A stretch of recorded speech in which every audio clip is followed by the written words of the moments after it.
Hey everyone, welcome to This Explainer.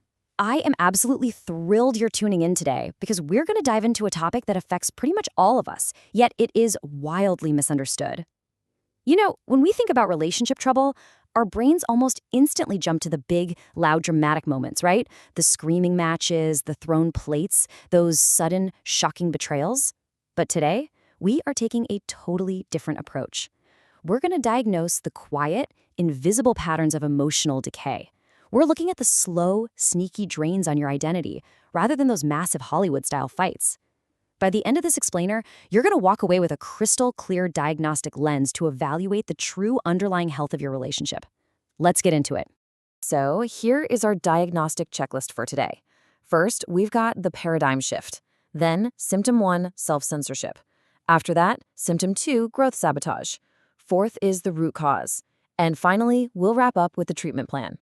All right, let's kick things off with section 1, the paradigm shift, redefining relationship failure. We have this massive myth in our culture that relationship failure looks like a sudden, explosive blow-up out of nowhere. But the reality? It's so much quieter than that. Relationships very rarely just fail overnight. The actual insidious danger is a slow, almost invisible drain on your well-being.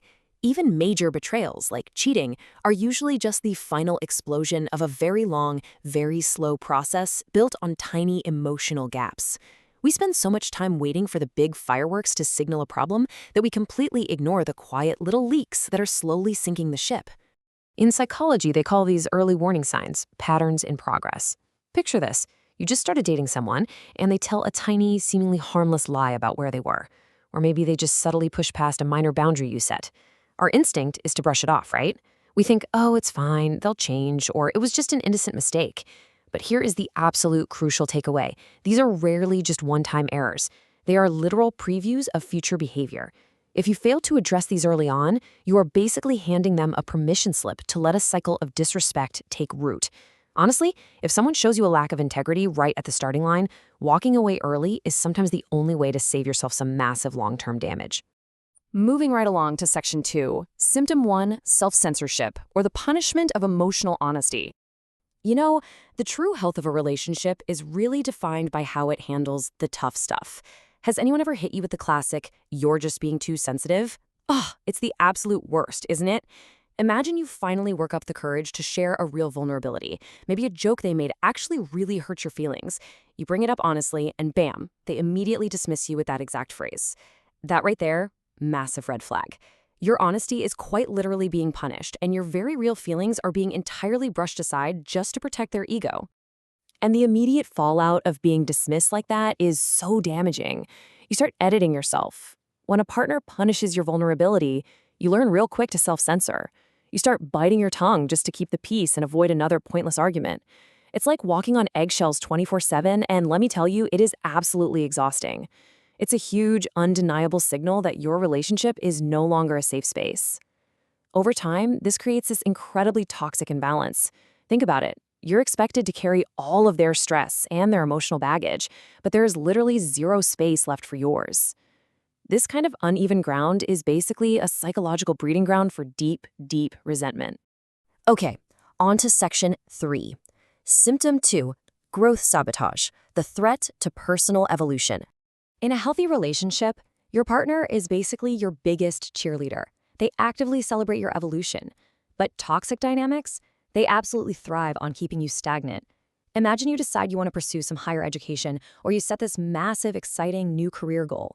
Instead of popping champagne with you, a toxic partner starts criticizing the time you're spending away from them, or they subtly mock your new ambition. And why do they do this?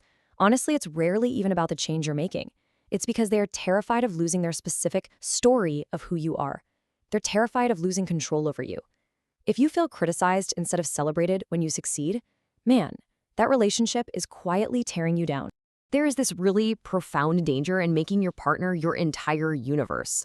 I mean, sure, it's super romanticized in all the movies, but psychologically speaking, it's a total disaster.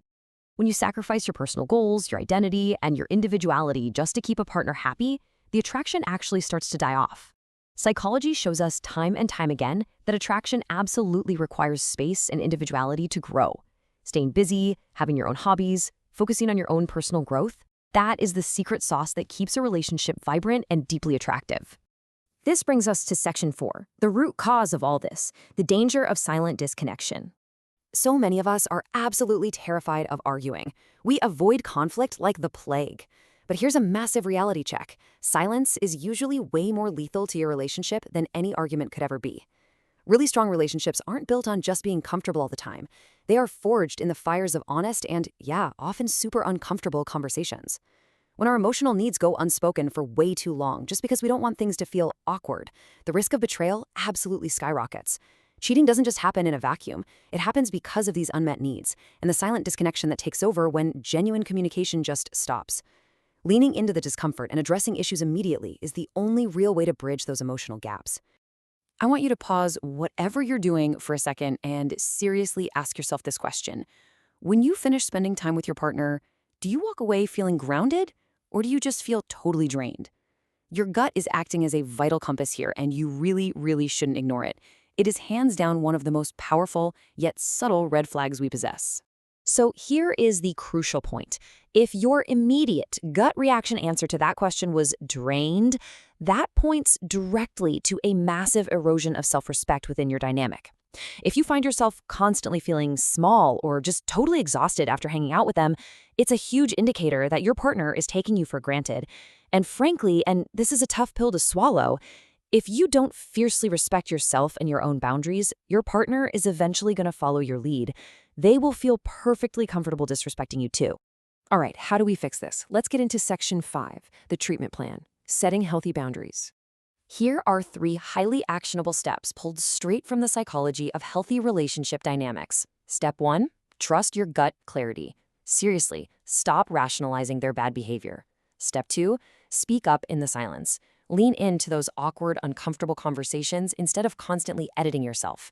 And step 3, which is honestly arguably the most critical one of all, maintain a readiness to walk away. Now let me be clear, this does not mean you actively want to blow up your relationship. It just means you respect yourself enough to walk out that door if your boundaries are repeatedly being trampled on. True loyalty is maintained when a partner knows for a fact that losing you is a very real possibility. If you act like you're trapped, you are basically inviting a dynamic where they can disrespect you with 0 consequences. The core truth behind this entire treatment plan is super simple. Chasing love or begging for someone's attention, it just screams desperation. And in the world of human psychology, people value what feels rare and high standard. Maintaining strong personal standards and demanding open communication isn't just about throwing up walls to protect yourself. It is the absolute bedrock foundation of inspiring genuine, lasting loyalty in a partner. Okay, let's do a super quick diagnostic recap of the key red flags we've covered in this explainer, just to make sure you walk away with this checklist firmly locked in your mind. Keep an eye out for early patterns of deception, like those tiny, harmless lies. Be highly, highly aware if your feelings are routinely dismissed or if your honesty is being punished. Notice if there's any weird resentment toward your personal growth instead of celebration. Pay close attention to that invisible drain, feeling habitually exhausted around them. And finally, watch out for an emotional imbalance, where you are carrying all the stress but getting absolutely none of your own needs met. Before we wrap up, I want to leave you with one final kind of provocative thought to chew on long after this explainer is over.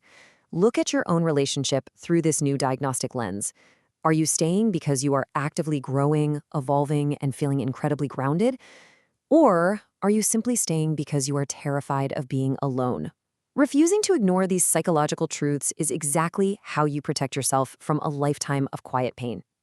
Thank you all so much for joining me to unpack this fascinating, absolutely crucial topic. I really hope this gives you the clarity you need to go out there and evaluate your own boundaries. Keep learning, keep growing, and I'll catch you in the next one.